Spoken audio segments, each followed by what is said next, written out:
welcome my next guest, Jacob Rees-Mogg, Conservative MP, of course, and leader of the House of Commons. Good morning to you. Good morning. I must ask you, we were just talking about Facebook and WhatsApp and the like being down.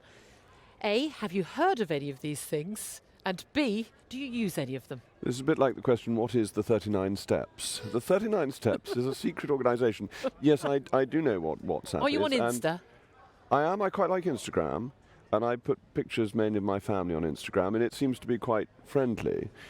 But actually, I think the outage yesterday is not the important story. I think the important story is the whistleblower, who is, I think, appearing before the US Congress, giving testimony about how ruthless Facebook is about using Instagram to exploit teenagers. And I think that is overwhelmingly more serious than it not working for a few hours, except its failure shows us how dependent we are on supply chains. So a computer goes down in the US, and a communication system is out across the world. That tells us something. Well, again, you bring me on to the first topic really I want to talk to you about is the supply chain and the logistics, which we're all an expert in now. Earlier in the show, we spoke to the National Pig Federation. I didn't really realise that such a thing existed. But they do, and they, like the petrol retailers, like all the distributors for supermarkets, they say that they have been talking to the government for months, some of these organisations for years, about the supply chain logistics post-Brexit. Certainly, once we were in a situation with the lockdown, how this was affecting when so many of the Eastern European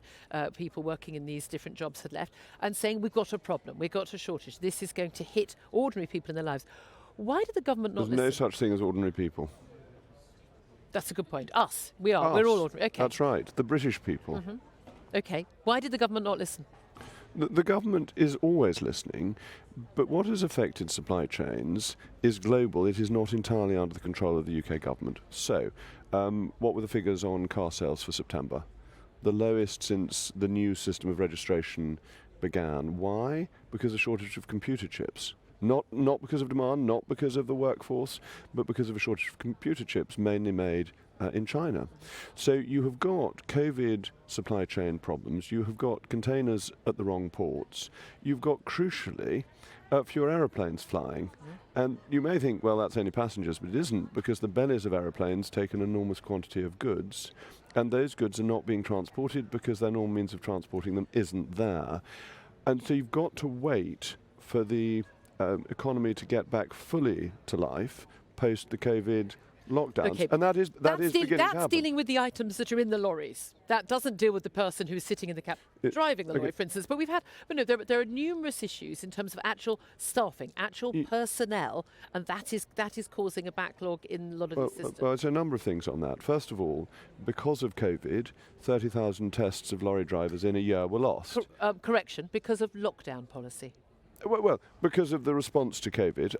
Lockdown is a different discussion, which we could have on another occasion. But it was government policy to shut down those tests. COVID didn't shut down those tests. It was government policy. Well, I think that really is splitting hairs, because sitting in a cab quite close to somebody seemed to me to be a relatively high risk from a COVID point of view. That however anti-lockdown you are, that seems to me to be one of the things that was self-evidently risky. And you might have said that you didn't need to ban going to a cricket match, but to say that you were just going to carry on regardless with people sitting hugger-mugger in a lorry seems to me to be a bit risky. I'm sure there might have been ways of doing it, but okay. So that lost 30,000 tests.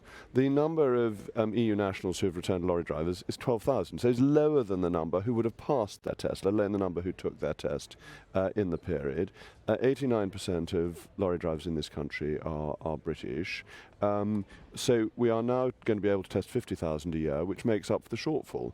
But it's all about, and you heard the Prime Minister say this earlier today, about waking up an economy, and as it wakes up, things get back to normal. But there are these extraordinary supply constraints that are genuinely global, and the government can do many things, but it cannot move container shipping in China.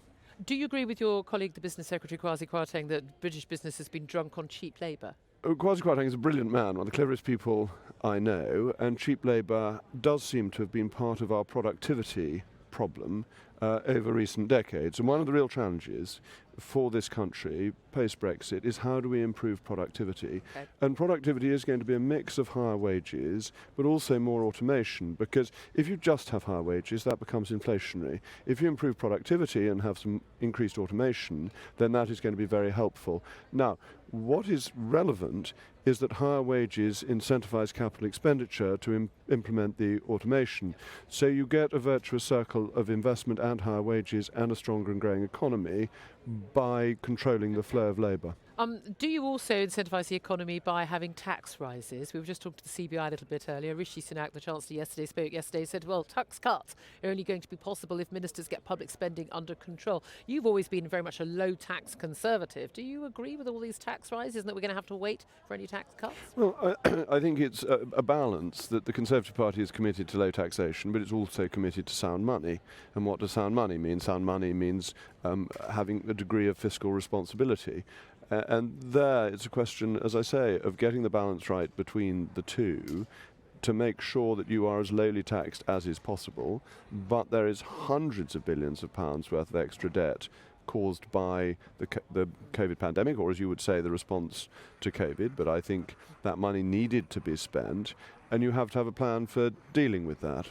We're going to hear from Priti Patel, the Home Secretary, on the conference stage later on today. She's going to be talking about new powers to take on the eco-activists, Insulate Britain and others blocking roads. We saw yesterday, you might have seen the talkRADIO footage, millions and millions of views online, where we've got people blocking a road on Windsworth Bridge in London, where there was actually a paramedic pleading, saying he was trying to get his ambulance through. We've had the Insulate Britain leader saying, you know, it would be justified for someone to die in an ambulance on a 999 call to make sure that their cause was acted upon.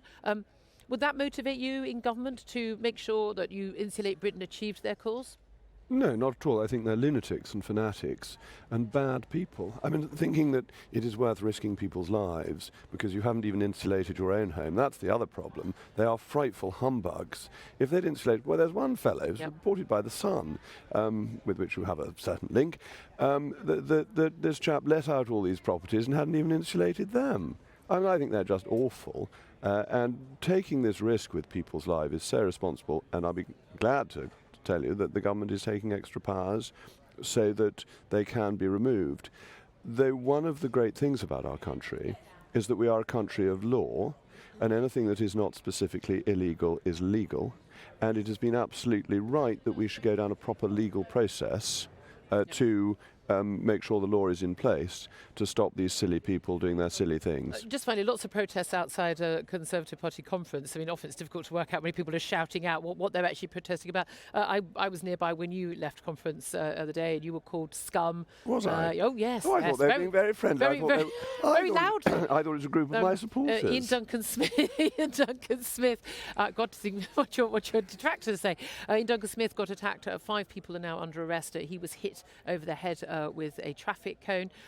What do you make of this response that is often outside Conservative Party conference from people who very clearly virulently anti-Conservative? Yeah, look. Hitting people is criminal and is wrong. Shouting at people is legitimate freedom of speech. You and I are great believers in freedom of speech and think that it is fundamental to our Constitution. We cannot then become snowflakes when people use freedom of speech against us. And somebody call me scum? I mean, come on, that's not really going to make me weep hot tears, is it? Jacob Rees-Mogg, Leader of the House of Commons, thank you very much.